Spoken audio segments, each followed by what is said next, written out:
رسوله الکریم اما بعد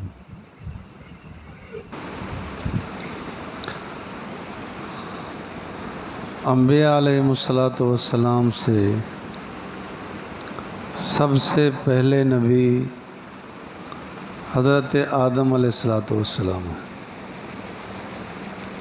سب سے پہلا نبی حضرت آدم علیہ السلام ہے،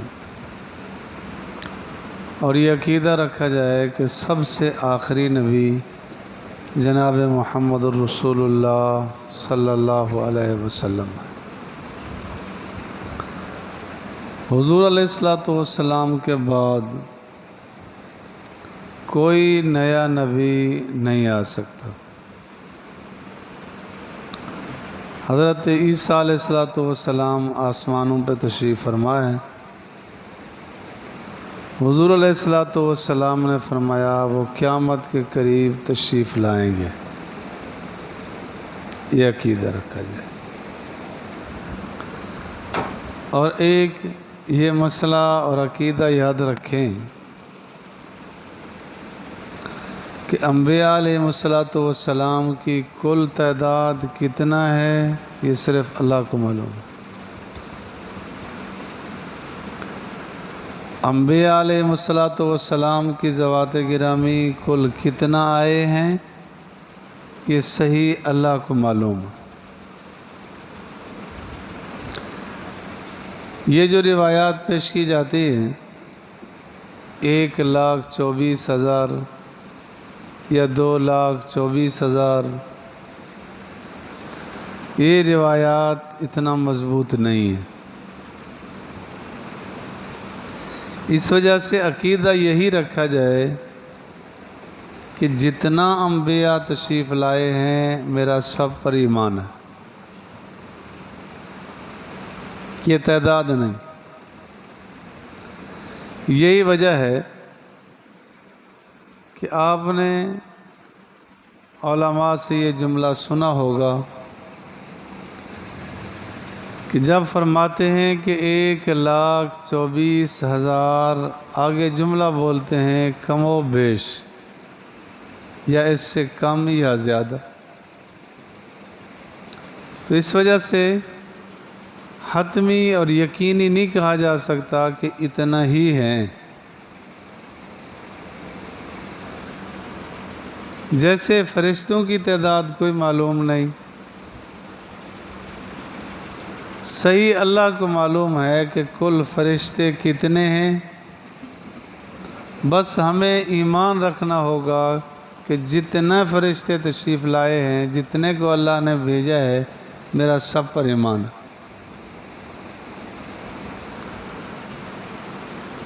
ایک یہ بات بھی یاد رکھنے کی ہے کہ ماننے کے لیے تمام انبیاء علیہ السلام کو مانیں گے، اور اتباع صرف حضور علیہ السلام کی ہوگی۔ ایمان سب پہ لانا ضروری ہوگا۔ اگر کسی نبی کو نہیں مانا، نعوذ باللہ من ذالک، آدم علیہ السلام سے لے کر عیسیٰ روح اللہ تک کسی ایک نبی کا نعوذ باللہ انکار کر دیا تو مسلمان نہیں رہے گا۔ ماننے کے لیے سب پر ایمان لانا ضروری، اور اتباع صرف حضور علیہ السلام کی ہوگی۔ حضور علیہ السلام کے ہوتے ہوتے کسی اور کی اتباع نہیں کی جا سکتی۔ یہ ایمان اور عقیدہ ہو۔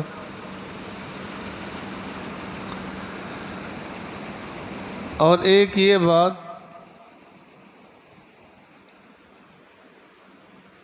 کہ انبیاء علیہ السلام کی ذوات گرامی کا ایک بڑا مقام ہوتا ہے۔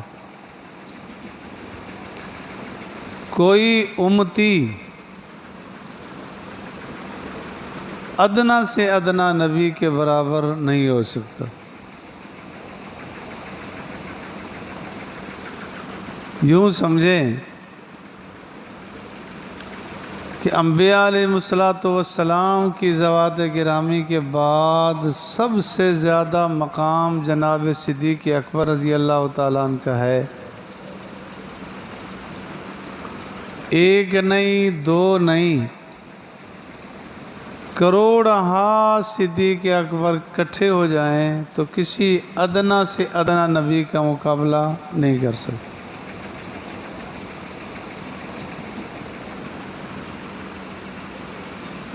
یہ جو آپ نے سنا علماء امتی کا انبیاء بنی اسرائیل،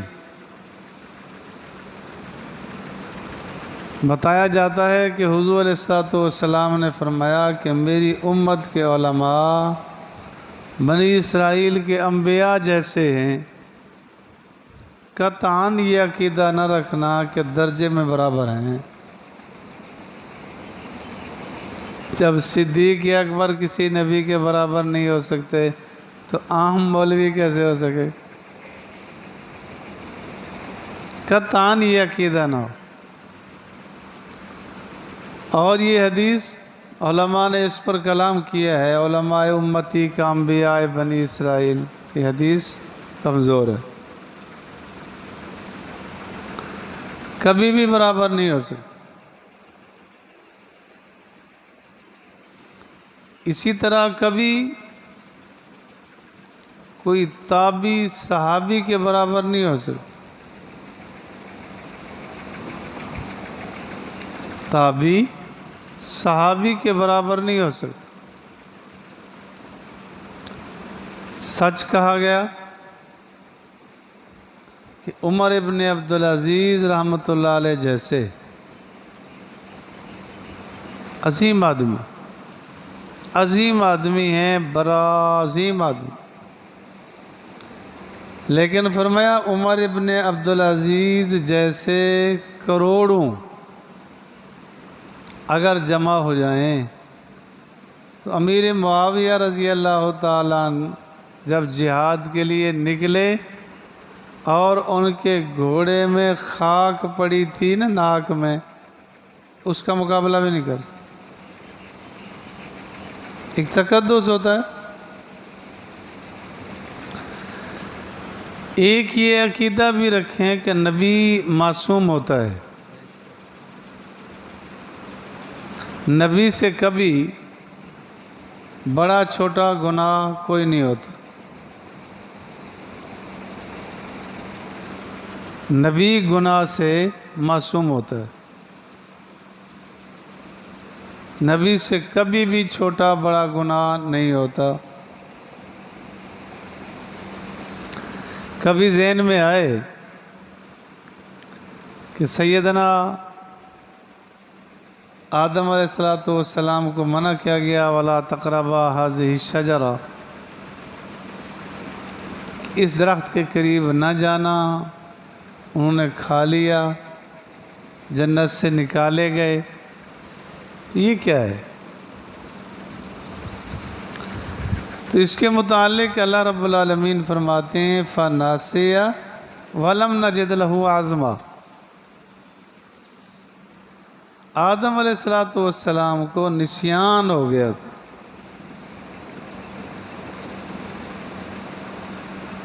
بھول کہہ لے۔ ایک ہوتی ہے نسیان، ایک ہوتا ہے خطا کا مسئلہ۔ مثلاً آپ کو روزہ ہے، اگر آپ کو روزہ یاد ہے، پھر کلی کرتے کرتے ایک قطرہ پانی کا اندر چلا گیا، اس سے روزہ ٹوٹ جائے گا اور یہ خطا ہے۔ ایک ہے نسیان کہ روزہ یاد ہی نہیں، پیٹ بھر کے کھا پی لیا، اس سے روزہ نہیں ٹوٹا۔ تو نسیان جب ہو جاتا ہے تو وہ معاف ہے۔ خطا گناہ کو کہتے ہیں، کمزوری کو کہتے ہیں۔ تو آدم علیہ السلام فَنَاسِيَ وَلَمْ نَجِدْ لَهُ عَزْمًا، تو ان سے اجتہادی سی خطا ہو گئی کہ منع کیا گیا اس درخت کے قریب نہ جانا۔ تو سمجھنے کے لیے یوں سمجھیں کہ انہوں نے سمجھا اس کے قریب نہ جانا مراد تھی اس جنس کے قریب نہ جانا، وہ جہاں جہاں تھے وہاں سے کھا لیے۔ تاہم نبی گناہ سے معصوم ہوتا ہے، یہ عقیدہ رکھیں، نبی سے بڑے چھوٹے گناہ۔ لیکن ایک بات ہوتی ہے، اس طرح کہا جاتا ہے حسنات الابرار سیئات المقربین، کہ عام آدمی کی وہ نیکی کہلاتی ہے، مقرب لوگوں کی وہ بھی خطا کبھی کہلاتی ہے۔ ایسے واقعات کبھی نبی سے بھی ہوئے جن کو آپ غیر اولا کہہ لیں، وہ غیر اولا کبھی ہو گئے۔ جیسے حضور علیہ الصلوۃ والسلام نے صحابی کو فرمایا کہ تو پیچھے چلے جا، یہ چودھری صاحب آئے ہیں، ان کی باتیں سن لوں۔ تو اللہ تعالیٰ نے اس پر پیار بھری ذرا تنبیہ سی فرمائی، عبسا وتولی ان جاءہ الاعمی، کہ جب وہ نابینا آیا اور تو نے منہ بنایا، ماتھے پہ بل چڑھائے، یہ غیر اولا کام تھا۔ گناہ اس کو نہیں کہیں گے، ہم کہتے ہیں شگر سے ارے بھائی تو پیچھے بیٹھ جا، پہلے میں ان کی بات سن لوں، تو اپنا ہی ہے نا، بیٹھا ہے، بعد میں کر لو، یہ کوئی عیب والی بات بھی نہیں۔ لیکن اللہ نے صیغہ غیب کا استعمال کیا، عبسا، اس نے منہ بنایا، عبستا نہیں کہ تو نے منہ بنایا۔ تو اس طرح کے واقعات، تو انبیاء بڑے چھوٹے ہر گناہ سے معصوم ہوتے ہیں، اور جو صحابہ ہوتے ہیں وہ گناہ سے محفوظ ہوتے ہیں، معصوم نہیں ہوتے۔ معصوم صرف انبیاء کی ذات ہے۔ بچوں کو بھی ہم کہہ دیتے ہیں کہ یار بیچارہ معصوم ہے، بھائی چھوڑو یار بیچارہ معصوم ہے۔ وجہ یہی ہے کہ بالغ ہونے سے پہلے شرعی احکامات اس کو لگتے نہیں، کام تو جیسے اٹھ پٹانگے کر لیتا ہے، شرارتیں کر لیتا ہے، اس کو ویسے اس طرح ہمیں کہہ دیتے۔ اصل معصوم نبی ہوتا ہے، کسی غیر نبی کو معصوم سمجھنا عقیدہ بد ہے، غلط عقیدہ ہے۔ کسی غیر نبی کو معصوم سمجھنا غلط ہے، کسی فلاں بزرگ معصوم ہے، ایسا نہیں۔ جن کا یہ عقیدہ ہے کہ فلاں فلاں فلاں یہ انبیاء سے بھی زیادہ معصوم ہوتے ہیں، یہ غلط سوچ، یہ نہایت ہی غلط سوچ۔ صحابہ کرام رضوان اللہ تعالیٰ علیہم اجمعین محفوظ ہوتے ہیں، معصوم نہیں ہوتے۔ محفوظ وہی مانا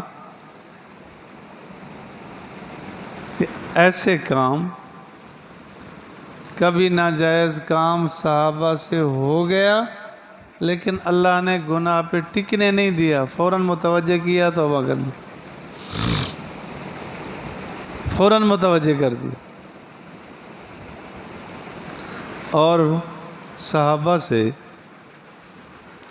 جتنے گناہ ہوئے ہمارے لیے وہ بھی خیر ثابت ہوئے۔ ایک بات یاد رکھنے کی ہے، ہر وہ کام جو شان نبوت کے خلاف تھا اللہ نے وہ صحابہ سے کروا کے دین بنا دیا۔ پھر بھی ہمارے تو محسن ہوئے نا، ہمارے لیے تو پھر بھی مہربان ثابت ہوئے۔ مثلاً زنا کے احکامات، اگر نبی سے خدا نہ خواستہ کبھی نبی سے زنا ہو جاتا، ہمیشہ ہمیشہ کے لیے نبوت داغدار ہو جاتی۔ اللہ نے ایسے کام صحابہ سے کرا کے دینی احکامات بنا دیے کہ شادی شدہ ہے تو یہ حکم لگے گا، غیر شادی شدہ ہے تو یہ حکم لگے گا، یوں تنبیہ ہوگی، تو یہ دین بنا دیا۔ اگر کسی نبی سے کبھی چوری ہو جاتی تو نبوت بد اعتماد ہو جاتی، کبھی اعتماد نہ ہوتا نبوت پہ، دین نہ رہتا۔ چوری صحابہ سے اللہ نے کروائی اور پھر ان پر اسلامی احکامات جاری کروا دیے۔ السارق والسارقۃ فاقطعوا ایدیہما جزاء بما کسبا۔ تو اللہ نے صحابہ سے وہ کام کروا کے، سوچنے کی بات ہے، مثلاً ایک صحابیہ سے زنا ہو گیا، آئی حضور علیہ السلام کے پاس، روئی، چیخی، چلائی، طہرنی یا رسول اللہ، اللہ کے رسول مجھے پاک کیجیے۔ لیکن حمل بھی ہو گیا۔ حضور علیہ السلام نے فرمایا تو جا، بچے کا قصور تو نہیں نا، جب پیدا ہو جائے پھر آنا۔ بچہ پیدا ہو گیا، پھر آ گئی۔ تو کیا خیال ہے ویسے یہ 9 مہینے جس کو خطا اور گناہ ہوتے ہی فکر ہو گئی تھی، یہ 9 مہینے روئی نہیں ہوگی، اللہ سے معافی نہیں مانگی ہوں گی، اس کے باوجود آ گئی۔ حضور نے فرمایا بچے کا کیا قصور ہے، اس کو کون پالے گا، جاؤ، جب تک کھانے پینے کے قابل نہیں ہوتا نہیں آؤ، پھر آؤ۔ اب 2 سال میں دودھ چھڑایا جاتا ہے، وَحَمْلُهُ وَفِصَالُهُ 30 شہرا، 2 مہینے 2 سال انہوں نے توبہ نہیں کی ہوگی، جب کہ حدیث پاک میں آتا ہے سچے دل سے صرف اتنا کہہ دے توبہ یا اللہ، بس سب کچھ دھل گئے۔ لیکن اس کے باوجود حضور علیہ السلام نے سزا جاری کی جب اس نے اقرار کیا۔ ان کی صداقت اور سچائی کا یہ عالم ہے کہ پوری تاریخ نہیں بتا سکتی کہ مجرم نے آ کے خود گناہ بتایا ہو۔ ہمارا دور تو ویسے خطرناک دور ہے، مجرم ہے، دیکھا گیا ہے، کہہ رہے ہیں جرم کیا، کہتا ہے میں تو قرآن اٹھاتا ہوں، میں نے تو نہیں کی۔ ہمارا حال تو یہ، تو اس وجہ سے صحابہ محفوظ ہیں کہ اللہ ان کو گناہ پہ ٹکنے نہیں دیتا۔ ہم ہیں کہ گناہ کرتے ہیں، پھر گناہ پہ پکے رہ جاتے ہیں۔ تو انبیاء علیہ السلام معصوم ہوتے ہیں، یہ عقیدہ پکا رکھنا۔ اللہ مجھے اور آپ کو دین کی سمجھ دے۔ آخر دعوانا الحمدللہ۔